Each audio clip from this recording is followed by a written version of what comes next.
Hi, Ben here with another review on another new bass that I got about a week ago from Musician's Friend. This one here is a Schecter Stiletto Studio 5 and phenomenal bass for the money. I mean, I almost can't believe how much you get from this bass.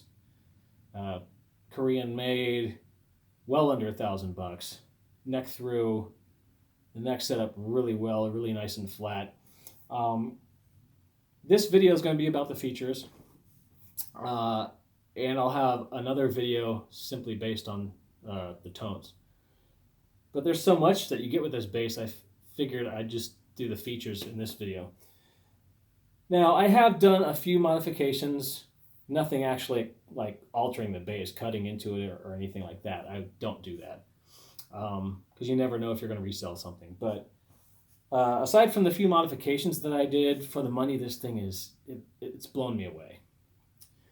It's stayed in tune since I, of course, tuned it up last week when I got it. When I adjusted the neck, it hasn't moved. It's flat on both sides. The action is stupidly low. You can see that's the G string, stupidly low. That's the 12th fret. 24th fret, stupidly low. Granted, I put a new bridge on, but more about that in a sec. What's really nice about this, and it blew me away, it looks even better in person. This is what Schecter calls their Oceanburst, which kind of looks like Kiesel's Nightburst. It's like purplish blue on the edges, if you want to call that like an azure blue, to like a turquoise in the middle with that really nice flame maple veneer. I'm guessing at this price point's a veneer, but regardless, it looks great. EMG HC passive pickups, even though it doesn't say HZ anymore, those are their HC pickups. 3-band EMG B64 EQ. I got verification of that writing Schecter, who actually got back to me in less than 10 minutes, which was pretty impressive for how big they are. It's 18 volt, and there are actually brass inserts for the screws in this cavity, which is really impressive for this price point, so you don't strip them out. Very clean wiring in the cavity. And let's see what else we got here. Oh, the body is mahogany, which I love, especially with the 5-piece maple walnut neck. It's kind of a similar combination to what I had in an Ibanez in the past, and it just growled. So I have no, problem with that. Your experience can differ, especially with solid body instruments. It's up to you. I think it sounds great. I like having the pickups right under the strings, kind of like a ramp for both my fingers, as opposed to like a jazz pickup, which you kind of squeeze on, but I like that. Let's see, we got 24 frets, these gorgeous abalone inlays. I like how they have 3 dots, the 24th and then 2 at the 12th. That's really cool. Really nice rosewood fingerboard. What else we got here? I think these are extra jumbo. They call them extra jumbo frets. I think they're, I guess that to me they kind of look normal size, but as opposed to really big, but they don't seem like anything crazy to me. Perfectly playable. Dot inlays. They're on the side.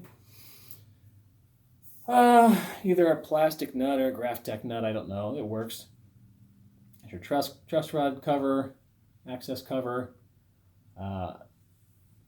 Again, really nice Oceanburst on the headstock there too, with a flame maple subtle veneer. It looks pretty. Kind of like that's what it looks like on the back. And again, I was blown away for the price point that this is made in Korea. Usually it's Indonesia, and it's like the fact that they still make this one in Korea for the money, it's like, okay, wow, impressive. And of course it is neck through. You can see the strips of walnut there with the maple. Really, really comfy.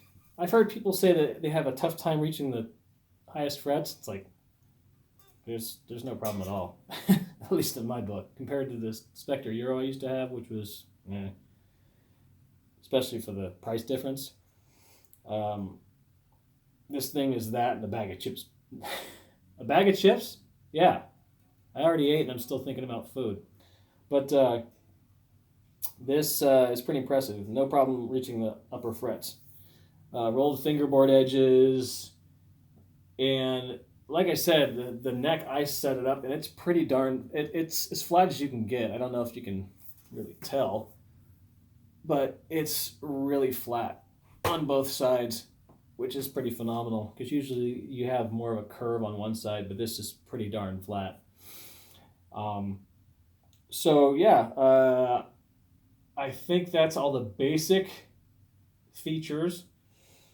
And these frets, they're not stainless, they're nickel, but I usually use nickel plated strings or especially elixir strings, which are my go-to, so I baby the frets anyway. It's not a big deal to me. What else we got here? Just regular strap buttons, which is fine. I use rubber washers to hold my straps on anyway.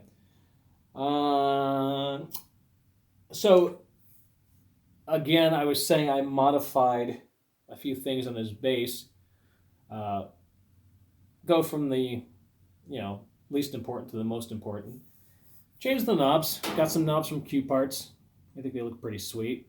Chrome with onyx or black inlays. Complements the bass. Pretty cool there. It's kind of neat how the sun is coming in to kind of accentuate the color here, but put some new knobs on. There was some neck dive, and there still is a little bit, but the way the bass lays with this horn here, the way the bass is laying right now, there's not that much neck dive. You can see there's a little bit, but if you let it hold like that, no neck dive. And I'd probably be playing it this way anyway, sitting down, no neck dive. And that really helped by swapping the tuners out, which are fine. They're your standard, I think, Gato, whatever, copies. Right here. A little Schecter logo on them, if you can see that. I don't know if you can. Get focus, but they work. They're smooth. One of the tuners was kind of wonky with the tuning, but I had these Gato GB350 Resolites also sitting up on my parts shelf where I got my bridge off of too. So when I put these tuners are so light. These and Hipshot Ultralights are kind of up there for that, and definitely lessen the neck dive because, like I said, there's still some if you want to move the bass forward a little bit, but it's nothing I can't hold up easily. And if you move it a bit, look, there's hardly any. You get it to a certain point where gravity kind of wants to pull the horn down, no neck dive, no strap or anything. So that really helped a lot. And plus, I love full width tuning posts. You can move the string down as much as you want. I can't stand the mini tapered string posts like this, like that, those dinky things.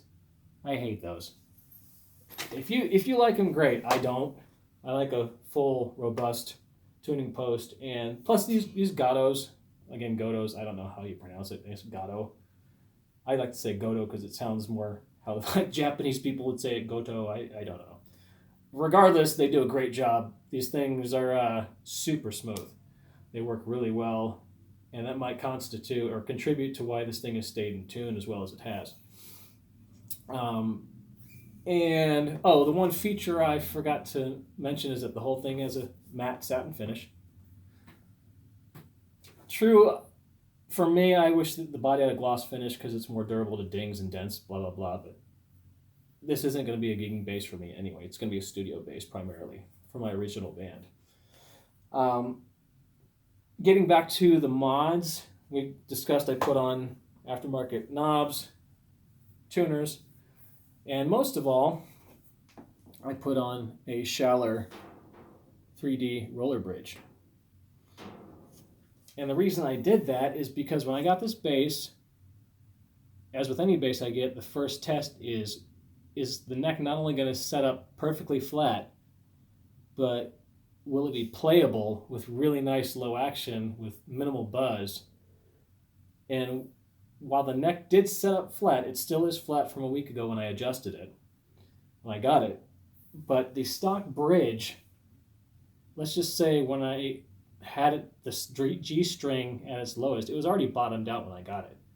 There was, honest to God, almost like 3/4 of a centimeter between the string and the frets. That's unacceptable for someone like me who really likes nice, comfortable, low action. I'm talking almost like my Schecter Euro used to have, or the way this action is now. It's not much higher than Mike Tobias sets up his US MTDs, of which I did play at NAMM years back. And to this day, only by a little bit more than this, crazy enough, aside from a Warrior that I played there, nicest action ever. So hats off to Mike Tobias and his team, and also the guys at Warrior for making incredibly easily playing basses. But this isn't far behind. It's how cheap compared to those, because those are custom, blah, blah, blah. But again, that's the action I got. That's my G string right there. Not my G string, but the bass is G string. 12th fret, 24th fret, you can see how low it is. It's maybe 2 millimeters. At the 24th fret, I'm guessing maybe 2 millimeters. The 12th fret, even lower. So it's super easy to play. The neck profile, I'm guessing it falls somewhere between, maybe it's the thin C. It might be asymmetrical. Honest to God, at this point, it kind of feels asymmetrical because it feels like it flattens out when you go up here.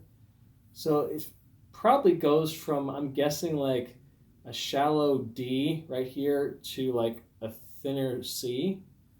Regardless, I can play passages from my original band on this bass easily that I couldn't on this custom Carvin/Kiesel that I had. But that also has a lot to do with the fact that this, like the Schecter Euro that I had, the radius looks fairly flat. That's because it's a 16-inch radius. The Kiesel I had was a 14, which is fine, but I'm leaning more towards 16 now because it's almost like night and day. The string skipping that I can do, it's just way more effortless, and only for a 2-inch difference on the total radius of the curvature of the frets. So as far as the action goes, like I was saying, with that stock bridge, this is the stock bridge. This is the stock bridge. Of course, this is the B, the E, A, D, and G.